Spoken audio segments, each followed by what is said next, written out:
Well, that was a turnout for the books yesterday, wasn't it? Eh, two viewers? Yes. Oh, I think that was a red herring, because they put all that around that she was probably going to go up there and probably she was going to be shielded from the public eye. But I think, well, she wanted her son to walk her up the aisle. It's up to her, innit? I mean, she's the queen. She can do what she likes. If she wants her son to walk her up the blimmin' aisle. And you know why? She doesn't want it because she's an alpha, isn't she? She's obviously an alpha female.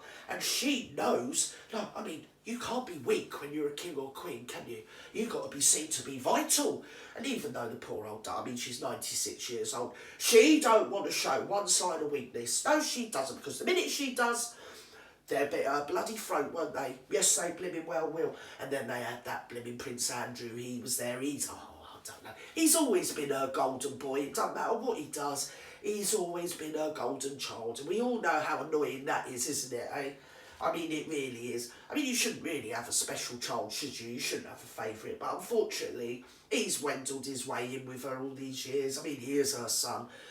Well, she's probably lonely, and he's probably, I mean, he's been doing it for 60 years, so he probably knows what notes to hit, doesn't he, to get his own way with the old girl.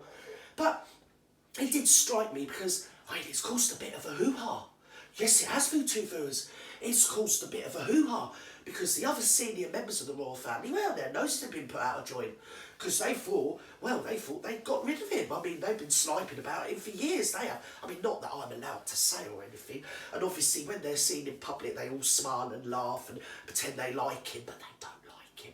You know, like you don't when your mum's got a favourite child. It's a bit galling, isn't it? I mean, my mum had a favourite child.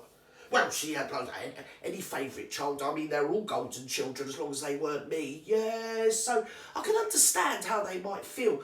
Charles and Anne and Edward and the Duke of Cambridge and everything. They're probably a bit pissed off because, well, I mean, he's 60-odd years old, Andrew, and he hands off his mum like a bleeding dingleberry, doesn't he, two viewers? I mean, he wants to grow up, really, doesn't he? And I think he's a victim and he's very sad. He probably does a bit of what Harry would do if only Harry could get in front of her, but they make sure that he don't get nowhere near her. And I don't blame him either. Do you, two viewers? No, I don't. Here, and another thing, right? Well, I reckon, Andrew, if he had any class that was up with the station of his life, what he was born into, to be like the Duke of York, which is the second son of a monarch. Doesn't matter what monarch, any monarch, the second son's usually called the Duke of York, yes. Due to the Plantagenets and the Roses and the wars and all that shoot, you know, back in the Middle Ages, that one. So the first son is always like to keep Wales happy, that's always the Prince of Wales, and the second son is always like Duke of York to keep, like, well, Yorkshire happy. But seeing as how he's been born into royalty and he knows all the faux pas and all the things that you do and the etiquette, and you're supposed to have class and majesty and dignity and all this one thing and another, well, you would think to save Her Majesty, he would stop hanging off her like a dingleberry, wouldn't you? Yeah. And even if he was invited, he would do the classy thing, which we all know. I mean, we come from a shithouse, I do, and even I know sometimes people have to invite you to weddings and parties and funerals because they just have to, but they don't want you there.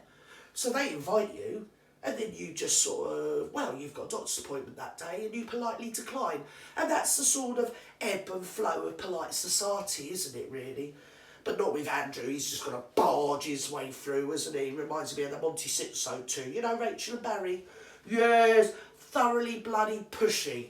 Yeah, and no class either, I might add, through two viewers. Absolutely zero class. Yes. Not Her Majesty, though. I mean, she was majestic, wasn't she? Yes, she bloody well was. I'll tell you what, there's no cobwebs on that old girl, is there? No. She's got her wits about her.